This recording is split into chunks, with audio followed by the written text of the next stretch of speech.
오늘 아침에 저희들이 마가복음 5장과 6장의 말씀을 읽었습니다. 조금 내용이 길었죠. 말씀을 읽는 중에 우리 가운데 은혜가 넘쳤음을 압니다. 여러분 5장에 보면은 귀신 들린 자를 고치는 장면이 나옵니다. 이것은 가다라 지방에서 귀신 들린 이 사람인데요. 이 사람은 군대 귀신이 들렸습니다. 많은 귀신이 들어있다라는 거예요. 근데 너무나 귀신의 이란 역사가 커가지고 아무도 제어할 수가 없었다라고 성경은 말합니다. 그래서 여러분 이 사람이 막 활동하지 못하도록 막 쇠사슬로 이렇게 묶어놔도 쇠사슬을 끊어버려요. 막 귀신 들린 자는 힘이 세잖아요. 귀신의 힘이 있기 때문에. 그래서 막 또 괴성을 지르고 막 야단납니다. 그 근처를 지나가는 사람들이 없어요. 무섭고 무덤 사이에서 특히 막 그렇죠. 그리고 여러분 성경에 보니까요. 특히 그 자해를 합니다. 막 자기 몸을 돌로 막 치는 거예요. 여러분 이게 특징이에요. 특히 악한 자 귀신들은요. 사람에게는 인정사정이 없어요. 원래 귀신은 악한 자잖아요. 긍휼이라는 게 없습니다. 특히 막 자기 몸을 막 자해하고 이런 일을 하잖아요. 여러분 사람들이 때로는요. 요즘에도 그렇잖아요. 요즘에도 이 악한 자가 그를 끌고 갈 때는요. 이 자기 몸을 막 자해를 합니다. 자살을 하기도 하고요. 막 이렇게 돼요. 막 다른 소리를 듣고 막 뛰어내리기도 하고요.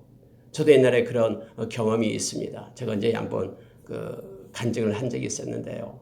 병원에서 막 악한 자가 불러내서 그때 시골에는 그 확간에 그 농약이 있잖아요. 농약을 막 마시게 하는 거예요. 그래가지고는 마셔서 그 소리를 듣고 농약 마시고는 와가지고 병원에 왔던 그러한 그 대학생이 있었습니다. 저하고 같이 저도 병원에 그때 맹장염 때문에 입원하고 있었네요. 그럼 갑자기 또 귀신이 막 일어나니까 그 막 창문을 그 뛰어내리겠다 야단인 거예요. 힘이 너무나 세요. 그래가지고 그것을 같이 귀신을 쫓아내고 제어했던 그러한 기억이 있습니다. 여러분 이처럼요, 이 귀신은요, 인간에게 좋은 것은 하나도 안 줘요. 0.0001%도 이익을 주지 않아요. 막 특히 자기 몸을 자해하게끔 그렇게 합니다. 죽음에 막 이르게끔 그렇게 해요. 여러분 그런데요, 예수님이 그곳에 가는 거예요. 예수님이 그곳에 갔는데 이 귀신 들린 사람이 이제 귀신이 안에서 얘기하는 거예요. 왜 왔습니까? 나와 무슨 상관이 있습니까? 아직 내 때가 되지 않았는데 왜 오십니까? 하는 거예요. 근데 이미 예수님께서 그 귀신에게 나오라 라고 명령을 했다라고 성경은 말하죠. 자, 8절에 보니까 이는 예수께서 이미 그에게 이르시기를 더러운 귀신아 그 사람에게서 나오라 하셨습니다. 이름이 뭐냐? 군대니 이렇게 얘기하죠. 예수께서 묻습니다. 네 이름이 뭐냐 하니까 내 이름은 군대니 우리가 만민이다. 귀신이 이렇게 순종을 하는 거예요. 말을 하는 거예요. 저도 그런 경험이 있습니다. 그때 막 자살하고 하려고 했던 뛰어내리고 했던 그가 안에서 약한 자가 이렇게 말을 하고 막 대언하고 하는 것들을 그때 경험을 한 적이 있습니다.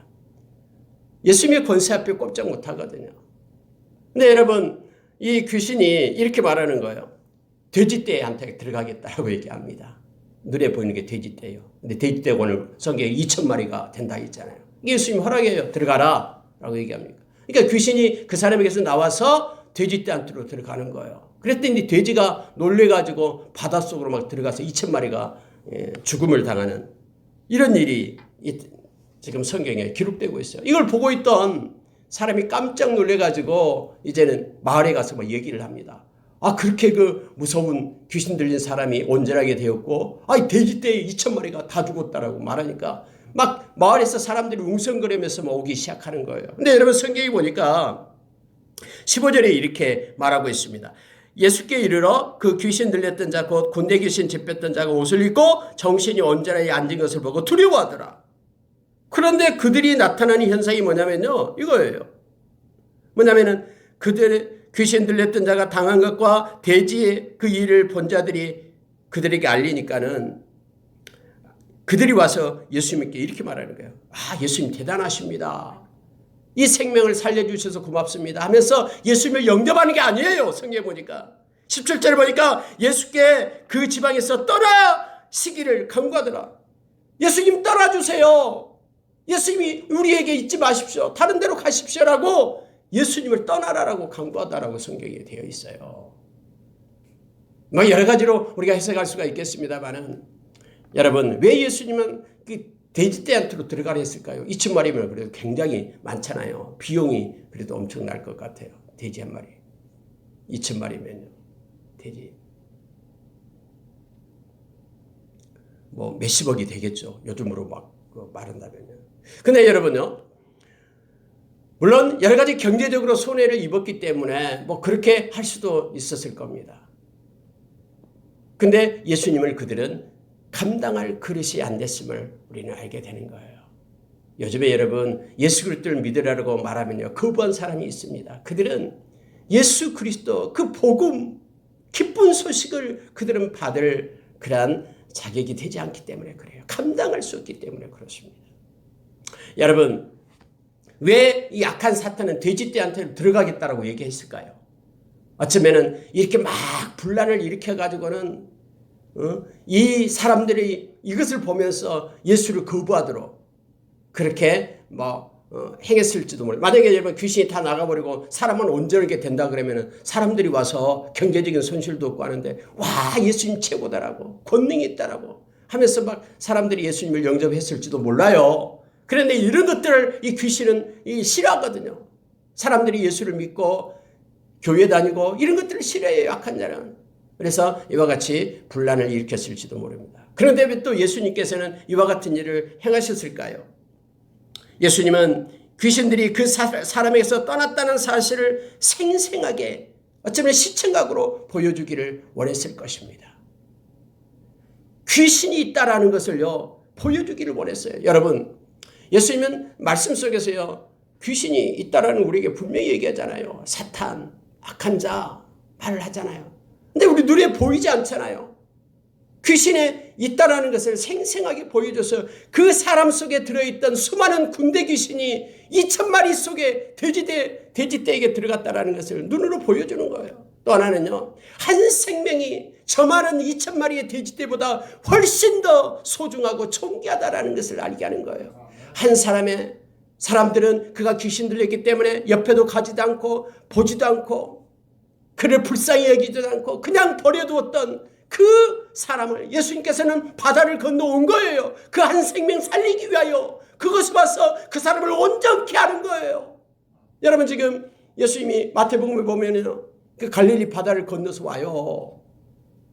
막 배가 막 파손될 때 막 두려워. 그리고 이곳에 와서요. 한 생명 살리고 가셔요. 이 귀신 들린 한 사람 막 떠나라고 하니까 2,000마리 돼지떼보다도요. 사람들이 무시하고 멸시하고 귀신 들렸다고 버렸던 그 초라하게 보이고 소외받은 그 사람이 예수님은 너무너무나 소중한 거예요. 이것을 보여주기 위하여 예수님께서는 이러한 귀신이 2,000마리 돼지떼에 들어간다는 것을 허락한 거예요. 여러분 그럼 귀신은 죽었습니까? 돼지가 함께 귀신은 죽었어요? 아니요. 귀신은 죽지 않습니다. 성경에서 가르쳐 주잖아요. 예수님께서 비유로 얘기했죠.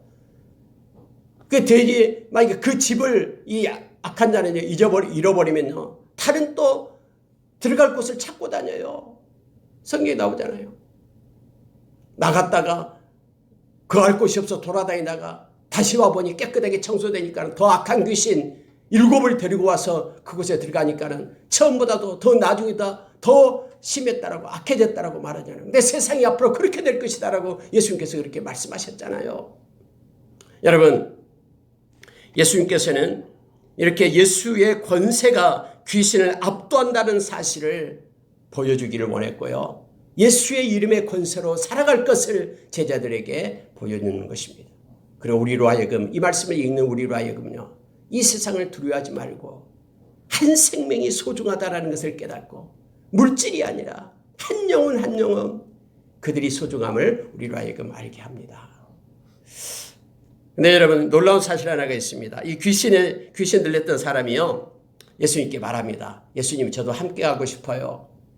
예수님 따라가고 싶습니다. 예수님 떠나니까.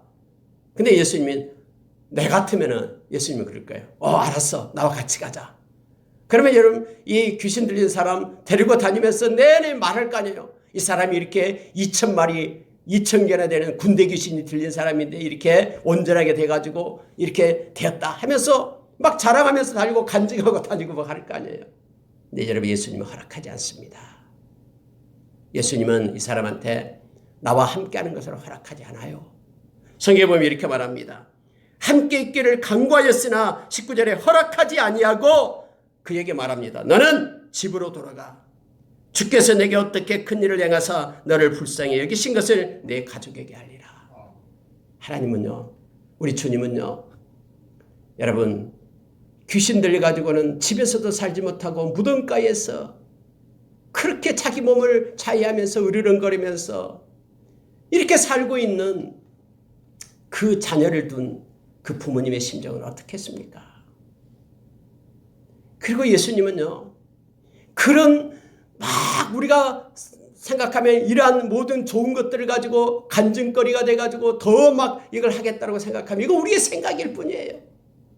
예수님은 그에게 말하기를 뭐냐면 집으로 돌아가라, 가족에게로 돌아가라라는 거예요. 그리고 하나님이 내가 너에게 했던 것들을 가족에게 얘기해라 라고 얘기합니다. 그 가족들이 그걸 듣고 다 믿었겠죠. 여러분, 예수님의 생각과 우리의 생각이 너무나 다를 때가 있습니다. 중요한 것은 뭐냐면요, 우리의 생각으로 우리가 예수님을 믿어서는 안 된다라는 거예요. 내가 예수님 따라다니면서 내가 이렇게 되었습니다, 이렇게 온전해졌습니다, 나는 귀신 들린 사람인데 예수님 때문에 이렇게 됐습니다라고 하면은 오히려 예수님께 영광을 돌리고 이것이 더 좋은 일이라고 생각할 수도 있어요. 그래서 예수님과 함께 하겠다라고 막. 근데 여러분, 이것이요, 도리어 하나님을 섬기는데 도리어 이것이 더 해가 될 수 있다는 걸 우리는 기억해야 됩니다. 예수님의 생각은 아니다. 나는 가족으로 가라. 그리고 가족과 함께 하면서 살아라 라고 말하는 거예요. 20절에 그렇게 됐습니다. 그랬더니 이 친구가요, 순종을 합니다. 그가 가서 예수께서 자기에게 어떻게 큰 일을 행하셨는지를 대가볼리게 전파하니 모든 사람이 놀랍게 여기더라. 놀랍게 여긴다라는 것은요, 그 예수님을 경배하고 경외한다라는 뜻이에요. 주께로 돌아온다라는 것입니다. 대가볼리는 10개의 마을이라는 거예요.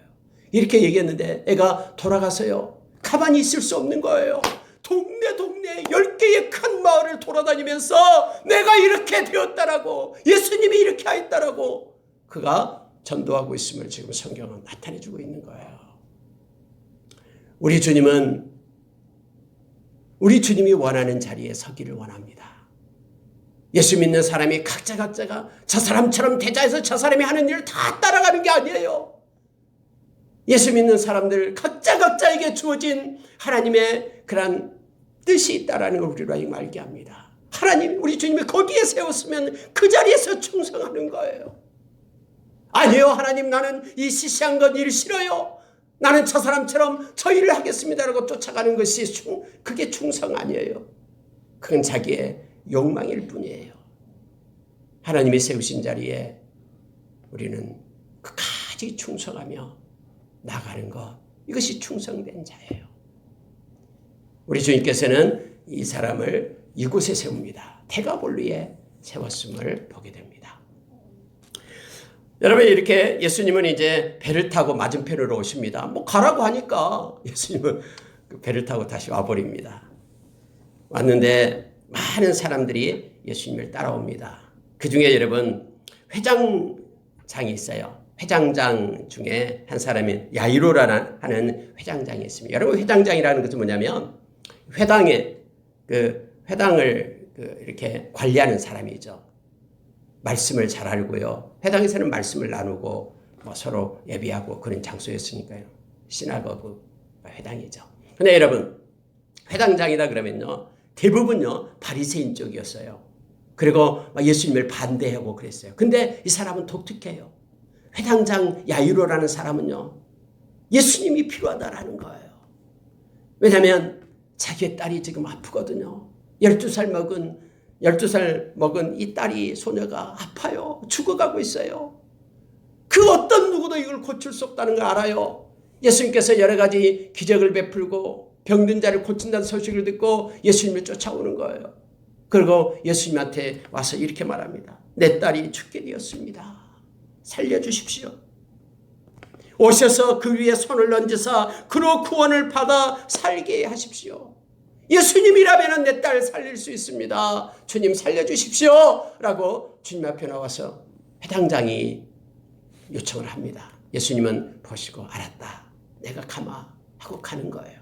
근데 여러분, 예수님과 함께 야이로가 함께 이제 가고 있는데 그 중간에 한 사건이 나옵니다. 이게 바로 12회를 혈루증으로 앓은 한 여자가 등장을 하는 거예요. 피가 흘리는 병이죠. 막 어떤 의사들 다 찾아갔지만 고칠 수가 없었어요. 그리고 가지고 있는 모든 재산도 다 탕진했다라고 말합니다. 그냥 혈루증이 나요. 근데 아무런 효용이 없는데 이 혈루증 12회 동안 앓았던 이 혈루증 앓은 이 여자가 예수님 옷자락만 만지면은 내 혈루증이 나을 것 같다라는 마음속에 생각이 있었어요. 여러분요, 하나님은 우리의 생각과 마음을 감찰하셔요. 마음의 묵상을 주님은 받으셔요. 그래서 여러분, 이 혈루증 이 여인이요, 혈루증 앓고 있는 이 여인이 생각하였더라고 얘기합니다. 28절 이렇게 돼요. 이는 내가 그 옷에만 손을 대어도 구원을 받으리라 생각함일러라. 이에 그의 혈루 근원이 곧 마름에 병이 나온 줄을 몸에 깨달으니라. 해서 예수님 옷자락을 만졌어요. 그랬더니 병이 나았어요. 여러분, 여기서 우리가 잘못 실수하면 안 된 것이 있습니다. 여러분, 예수님의 허락 없이 예수님의 능력을 힘입을 수 있습니까?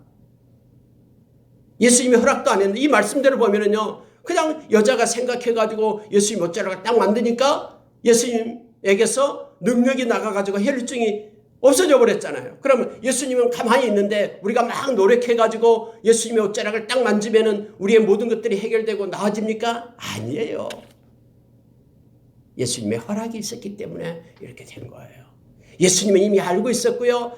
그 생각을 예수님은 읽었어요.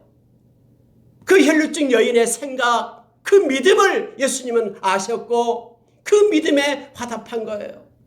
그런데 그러면 왜 예수님은 누가 나를 만졌냐? 내 능력이 나에게서 빠져나갔다라고 말했을까요? 예수님은 거기에 있는 모든 사람에게 예수님의 행하신 일을 예수님은 나타내고 싶었던 것입니다. 뿐만 아니라 그 여인에게 평안함을 주기 위해서 그런 거예요. 이 여인은 내가 예수님을 몰래 그렇게 했다라고 생각했을 거 아니에요. 그리고 평생 몸이 나았는데도 그런 그 마음에 그런 숨김을 가지고 살았을 거 아니에요. 예수님께서는 그에게 성경이 말하는 내가 평안히 가라라고 말하는 거예요. 이 말은 뭐냐면요, 이 여인이 병고침을 받았는데도 마음에 그 불안함이 있었다라는 거예요. 왜냐하면 예수님께 고백하지 못하고 예수님께 드러나지 못하고 마치 훔친 것처럼 그런 마음이 있었기 때문에 예수님 말합니다. 이제는 너가 너 마음에 평안을 얻어라. 그리고 너 믿음이 너를 구원했다 하면서 확신을 주는 거예요. 너는 이제 병이 고쳐졌다라는 것을 말하는 거예요. 그러면은 평생 불안함 없이 이제는 모든 것이 다 고침을 받고 하나님께 영광 돌린 자로 그가 온전히 세워질 수 있잖아요. 하나님께 예수님께로 돌아와 예수님을 믿는 자로 구원을 얻는 자로 그가 세워질 수 있음을 보게 됩니다. 예수님은 자신의 옷에 손을 댄 자가 누구냐고 물은 이유가 바로 혈루증 여인에게 일어난 이 내밀한 이 이적,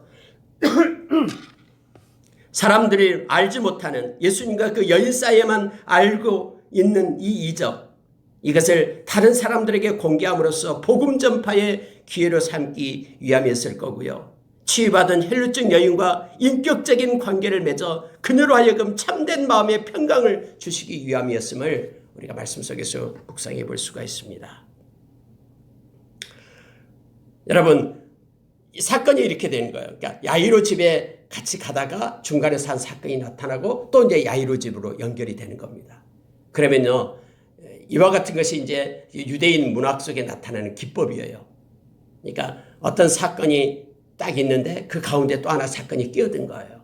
그럴 때 중간에 있는 사건이 더 강조하기 위하여 이러한 기법을 써서 나타냅니다. 문학적 기법을 써서요. 그러면 여러분, 여기서 강조한 게 뭐냐면요, 은혜를 받은 자와 은혜를 준 자만이 알 수 있죠. 혈루증 알았던 그 여인과 예수님과의 그 관계 속에서만 알 수 있는 거예요. 그리고 예수님이 이 말씀을 통해서 우리에게 말해주고 싶은 것은요, 믿음이 모든 것을 이루어낸다라는 것을 가르쳐 주는 거예요. 그래서 우리는요, 다른 사람이 뭐라고 하고 다른 사람이 어떻게 행하는 것에 우리는 판단하고 정죄해서는 안 됩니다. 성경에 보면은 절대로 판단하지 말라, 정죄하지 말라, 헤아리지 말라라고 얘기합니다. 조그만 우리 지식 이거 가지고요, 나타나는 그런 현상을 갖다가 가위로 재단하듯이 재단하면 안 됩니다. 바울 사도는 자기 자신도 판단하지 않는다라고 말합니다. 사람들은 이런저런 말을 많이 합니다. 그러나 하나님과의 관계 속에서, 나와 하나님과의 관계 속에 믿음은 있다라는 것을 우리가 기억하기를 원합니다. 이러한 일이 있을 때에 여러분, 야이로 집에서 사람들이 왔다라고 얘기합니다. 한 명이 온 것도 아니에요. 사람들이 와가지고는 야이로 회당장에게 말합니다. 죽었습니다. 당신 딸 죽었습니다. 끝났습니다. 예수님 더 이상 괴롭히지 마십시오. 이제는 끝났어요. 라고 말하는 거예요. 근데 여러분, 이 말을 듣고 있을 때 예수님은 이렇게 말합니다.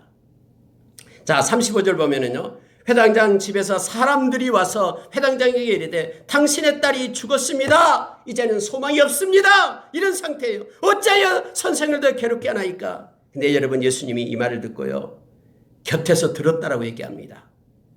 그리고 회당장에게 말합니다. 두려워하지 말고 믿기만 하라. 회당장에게 말하는 거예요. 그 죽었다라고 말하는 사람한테 아니야, 죽은 것 아니야, 그들한테 말하는 거 아니에요. 그들하고는 상관이 없어요. 그들이 뭐라고 생각하든, 죽었다라고 판단하든, 이미 끝났다라고 생각하든 그것과는 상관없어요. 이러한 환경과는 상관없이 회당장 야이로에게 말하는 거예요. 너만 소망을 가지면 된다라는 거예요. 두려워하지 말라. 끝난 게 아니다. 믿기만 해라. 라고 야이로에게 말합니다. 여러분, 만약에 야이로가 이제는 끝났다, 소망이 없다, 죽었다, 예수님 이제는 오실 필요 없겠네요, 끝났네요 하면서 예수님을 거부했다라고 생각해 보세요. 근데 이 회당장은 예수님을 믿은 거예요. 이게 회당장의 믿음이에요. 여러분, 자기하고 같이 지냈던 사람을 몰라요? 회당장이 자기 집의 사람들인데 왜 몰라요? 그들의 말이 얼마나 신뢰한지도 알고 있잖아요. 분명히 죽었다는 것도 알고 있어요. 그렇게 말을 하니까. 그러나 예수님의 말에 더 순종하는 거예요. 두려워하지 말라. 믿기만 해라. 예수님 알겠습니다. 이 믿음을 가지고 함께 가는 거예요. 예수님이 야이로의 집에 갑니다. 사람들이 막 피리를 불고 야단났죠. 집에 가니까 막 떠들고 심히 통곡하고 울고 야단났습니다. 그런데 예수님 말씀합니다. 너희가 어찌하여 떠들며 우느냐? 이 아이가 죽은 것이 아니고 잔다 하면서 예수님이 가서 달리다금 소녀야 일어나라. 우리가 찬양도 있습니다만은 그래서 이렇게 세우는 거예요. 그리고 이 소녀를 갖다 말합니다. 먹을 것을 주라 하면서 12살 먹은 소년을 살리는 내용이 나옵니다. 여러분, 예수 안에 있는 사람들은요, 이제 끝났다라고 생각하는, 도저히 이루어지지 않는다라고 생각하는 그 순간에도 예수님은 행하십니다. 그 예수님을 우리가 신뢰해야 됩니다. 사면초가 되어서 이제는 끝났다, 아무도 이 일을 해결할 수 없다라고 말하는데 우리 주님은 나는 기묘자다라고 얘기합니다. 나는 놀라운 일을 행하는 자, 모사다, 모든 문제의 해결자, 그분이 예수님이심을 우리에게 알게 합니다. 단지 우리가 믿음이 없어서 끝까지 이겨내지 못하는 거예요. 누가복음 18장에 보면 예수님께서 기도는 어떻게 해야 된다라고 가르쳐 주잖아요. 기도는 끝까지 해야 되는데 불의한 이 재판장에게 가부가 계속해서 얘기하잖아요. 근데 예수님께서는 믿음을 포기했느냐라고 얘기하는 거예요. 끝까지 주님을 의지할 수 있는 믿음을 포기했느냐. 여러분, 요나가 배에서 던져집니다. 바다에 빠져요. 사람들은 끝났다라고 생각했어요. 그 넓은 바다에 빠지니까. 근데 예수님은, 아니 우리 주님께서는, 하나님은 큰 물고기를 준비하고 그를 다시 살려내요. 그 사역을 감당하게 하잖아요. 니네웨 가서 회개하라고 외치게끔 그렇게 사용하시잖아요. 믿음 안에서, 말씀 안에서 우리는 하나님께서 인도하심 속에 있을 때 우리의 상상을 뛰어넘어, 우리의 지각을 뛰어넘어 하나님의 일하심을 우리가 목도하게 됨을 알게 합니다. 여러분, 6장에 가면은요, 이제 예수님께서, 자, 3절에 보니까 고향으로 돌아옵니다. 근데 고향에 오니까 사람들이 이렇게 말하는 거예요. 이 사람이 마리아의 아들 목수가 아니냐? 목수예요. 예수님 목수였어요. 야고보와 요셉과 유다와 시몬의 형제가 아니냐? 그 너희들이 우리와 함께 여기 있지 아니하냐? 근데 왜 그가 왜 지금 말씀을 전하지? 큰 이적을 베풀지? 고향에서는요, 예수를 배척했다라고 말합니다. 성경은 예수를 배척했다라고 얘기해요. 예수께서 그들에게 이르실 때 선지자가 자기 고향과 자기 친척과 자기 집 외에서는 존경을 받지 못함이 없느니라 하시며, 거기에는 아무 권능도 행할 수가 없어 다만 소수의 병자에게 안수하여 고칠 뿐이었고 그들이 믿지 않음을 이상히 여기셨더라. 이렇게 되어 있습니다. 여러분요, 우리가 우리 육신의 생각, 육신의 지식이 하나님의 능력을 막고 있어요. 지금 우리 주님의 능력을 지금 그 지방 고향 사람들은 그 능력을 누리지 못하고 있잖아요. 다른 지방에 보다도요. 이것은 우리에게 중요한 것을 가르쳐 줍니다. 하나님의 말씀을 우리의 지식으로 판단해서는 안 되고요. 모든 일이 일어나는 것은 우리 지식 밖에서 더 일어날 수 있는 것이 더 크다라는 것을 우리가 기억을 해야 돼요. 우리 지식이 얼마나 된다고요? 전체 지식에 의하면 우리는 1%도 안 될 거예요. 여러분, 왜 예수님께서는 아무 권능도 행하실 수 없어 이렇게 돼 있을까요? 왜 권능을 행하시지 않았을까요? 그냥 고향이니까 보라는 듯이 나를 목수로 알고 있네. 예수님이 능력이 있으니까 보라는 듯이 고향에서도 막 능력을 행하고 엄청난 이적을 베풀고 그러면은 이 고향 사람들도 내가 보는 그런 예수가 아니네 하면서 그 능력을 보고 주께로 돌아오지 않을까요? 근데 예수님은 그렇게 행하지 않습니다. 여기도 중요한 원리가 있음을 우리로 하여금 깨닫게 합니다. 여러분, 이적과 표적은 목적이 아니에요. 그럼 뭐가 목적이 됩니까? 주님께로 돌아오는 거예요. 신앙을 갖고 믿음을 갖는 것이 목적이죠. 믿음을 위해서 이적과 표적이 필요한 거예요. 근데 예수님은 이미 알고 있어요. 그들이 믿음으로 신앙으로 돌아오지 않을 것이라는 걸 알고 있어요. 자기를 나타내기 위해서 예수님은 표적을 행하시는 분이 아니에요. 막 자기를 목수다라고 말하면서 그의 동생도 있고 그의 누이도 우리와 함께 있다고 말하면서 예수님을 배척한 그들에게 아니야, 나는 이렇게 능력이 있어, 내가 하나님의 아들이야 하면서 표적을 보이시는 예수님이 아니다니까요. 왜냐하면 표적과 이적은 그것은 목적이 될 수 없습니다. 믿음을 위해서 예수님이 그걸 사용하신 거예요. 그래서 여러분, 우리가요 마지막 때는 이 표적과 이적을 가지고 이 거짓 선생들이, 거짓 선지자들이 막 적그리스도들이 나타난다라고 성경에 기록해주고 있잖아요. 믿음이 궁극적으로 예수님께 돌아가고 예수님을 믿고 하나님을 사랑하는 것이 목적이 아닌 사람들은 다 이것으로 미혹받아서 떠나가게 됩니다. 데살로니가후서 2장 14절 이하에서 나온 말씀이 그거예요. 그러나 우리는 주님을 믿는 믿음을 가지고 사는 사람들, 이것이 가장 중요함을, 말씀을 따라 사는 사람들, 믿음이 가장 중요한 것임을 우리로 하여금 알게 합니다. 세례 요한의 죽음이 나옵니다. 여기서는 특히 마가복음에서 자세히 기록이 되어 있습니다.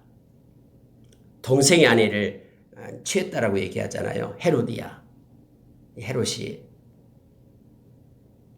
근데 헤로디아가 오히려 이 헤롯을 더 좋아한 것 같아요. 왜냐하면 19절에 보니까 헤로디아가 요한을 원수로 여겨 죽이고자 하였으되 하지 못한 것은, 이렇게 되어 있죠. 이 헤로디아 자기 그런 남편 빌립을 버리고 헤로드 왕한테 딱 달라붙어요. 아마 더 힘이 더 셌는지 모르겠습니다만 어떤 것인지 모르겠는데 어쨌든 세례 요한은 이거에 대해서 안 된다라고 얘기했죠. 이것은 악한 것이다라고 얘기하니까 헤로디아가 오히려 반대를, 여자가 더 반대를 하는 거예요. 화가 나는 거예요. 그래서 헤로드 왕한테 빨리 죽여 하는데 헤로드 왕은 죽일 수 없는 거예요. 왜냐하면 사람들이 선지자로 알고 있기 때문에. 오늘 성경에 나타나잖아요. 근데 여러분 이렇게 마음을 악한 생각을 품고 있으면요, 그 기회가 와요. 헤롯의 생일이 되었습니다. 21절에 이렇게 표현해요. 마침 기회가 좋은 날이 왔으니, 기회가 왔다라는 거예요. 언제나요? 악한 생각이든 어떤 생각이든 마음에 품고 있으면요, 기회가 나타납니다. 여러분, 요나가 막 도망가잖아요. 옆바로 내려가니까 마침 다시스로 가는 배가 딱 기다리고 있는 거예요. 뭔가 여러분 막 기회가 이루어졌다라고 막 생각하는데요, 그렇지 않습니다. 여러분 여기서도요, 어떻게 하면 죽일까라고 하는데 마침 기회가 좋은 날이 왔다라고 얘기합니다. 헤로디아 딸이 춤을 춰요. 근데 너무나 기쁘게 했습니다. 그래서 여러분 헤롯이 이렇게 맹세를 하죠. 23절에요. 또 맹세하기를 무엇이든지 내게 구하면 내 나라의 절반까지라도 주리라 하거늘. 이게 얘기해요. 내 나라의 절반까지라도 주겠다. 여러분 이것은 그때 당시에 사용하는 관용적인 표현이에요. 뭐 진짜 나라의 절반을 준다라는 뜻이 아니라 이 말이 뭐냐면은 바로 큰 호의를 베풀겠다라는 그런 표현 방식이었어요.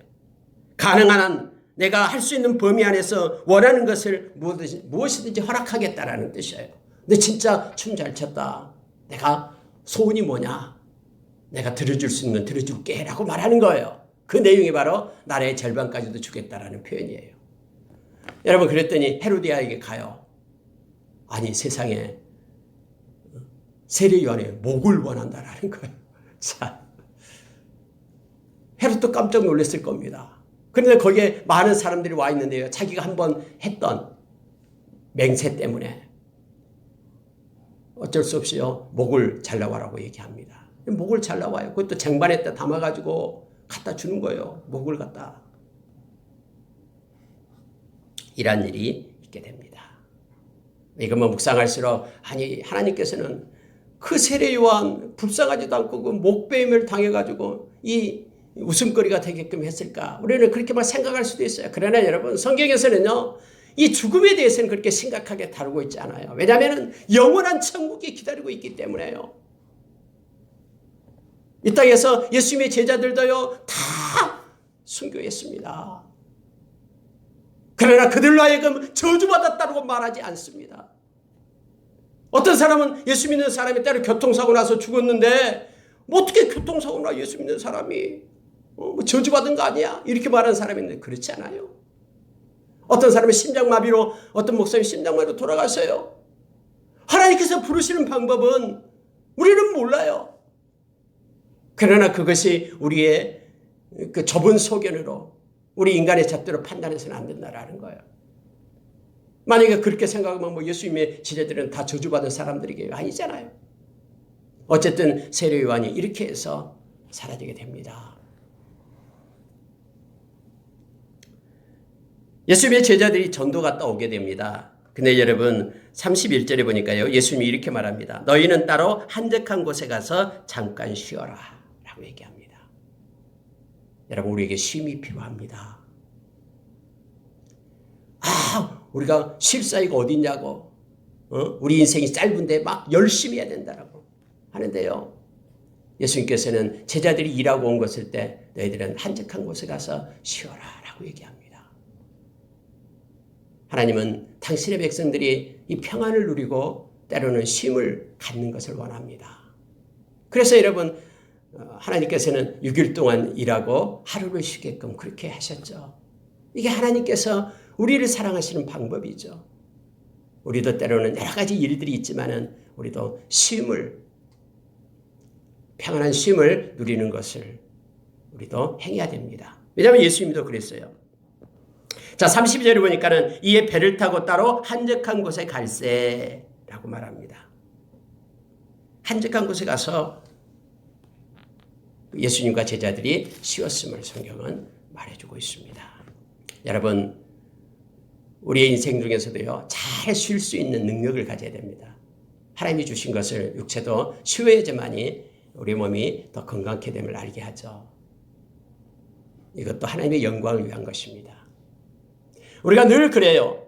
이 광야에서의 삶도 역시 구름기둥이 올라왔을 때 사람들은 이렇게 장막을 이제 챙겨가지고 이동하기 시작하잖아요. 구름기둥이 멈췄을 때 그곳에 장막을 펴고 있어요. 이동할 때도 하나님의 일이고요.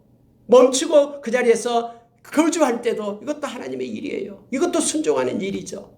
안 돼. 우리는 언제로 움직여야 돼. 일해야 돼 하면서 구름기둥이 머물러 있는데도 막 움직이면 안 되잖아요. 우리의 삶 가운데도 하나님이 싫어할 때는 쉬고 일할 때는 일하는 것. 막 쉬면서도 일 안 한다고 막 불안해하면서 할 것 없어요. 하나님께 맡기고 이것이 지혜임을 성경 우리에게 또한 가르쳐 줍니다. 여러분 오병이어의 사건이 나옵니다. 예수님께서는 큰 무리를 보시고 목자 없는 양 같음을 인하여 불쌍히 여기사 여러 가지를 가르쳤다라고 얘기합니다. 불쌍히 여기는 마음, 긍휼의 마음으로 우리가 예수님께서 일하셨음을 성경은 포기합니다.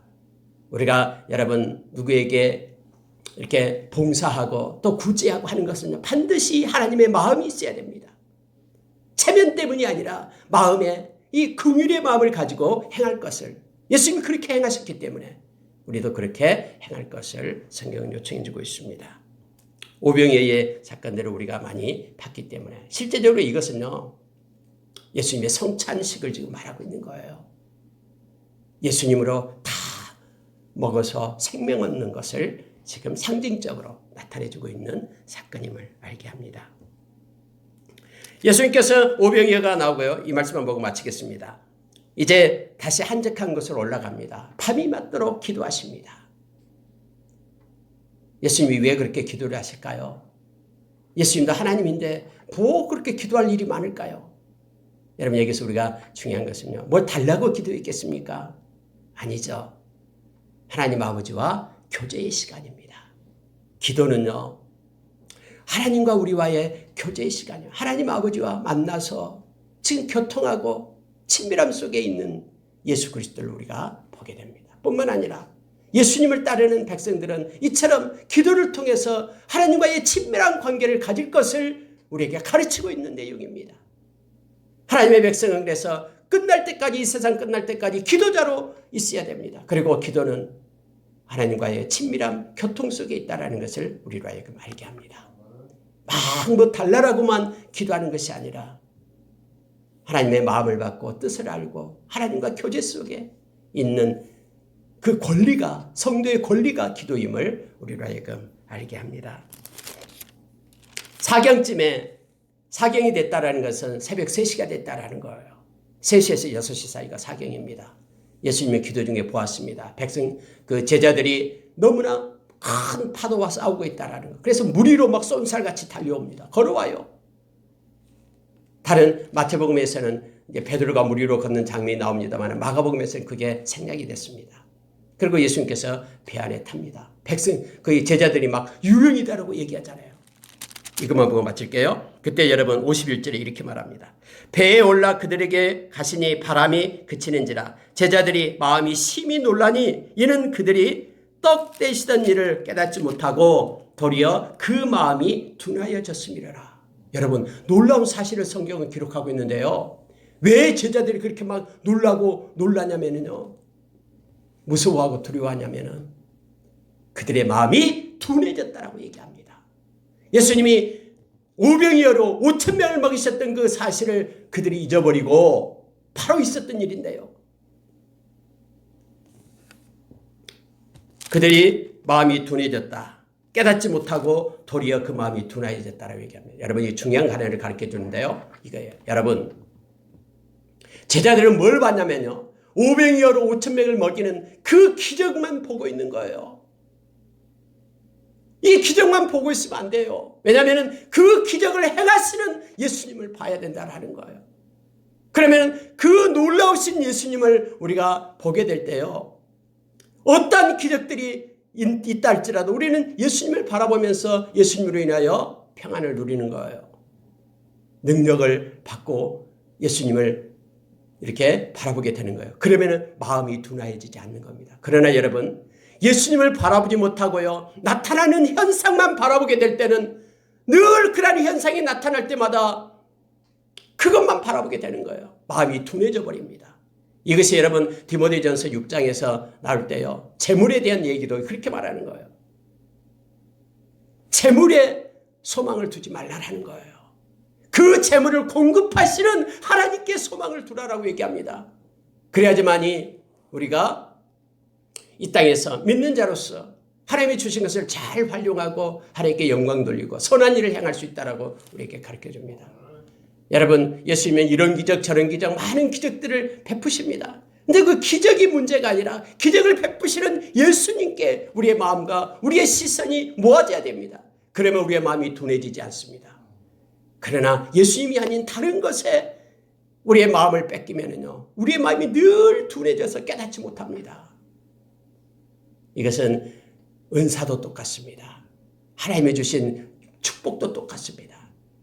하나님 주신 복에 막 그것에 우리가 집중하면 안 돼요. 그 복을 허락하신 우리 주님께 우리의 시선을 모아야 됩니다. 그러면 우리가 늘 깨어 있어서 둔한 마음이 아닌 놀라움 없이 어려움과 환경에 나타나는 현상에 요동하지 않고 끝까지 믿음을 지키며 주님과 동행할 수 있음을 성경은 깨닫게 합니다. 예수님은 말합니다. 왜 마음이 둔하여졌느냐? 기도하겠습니다.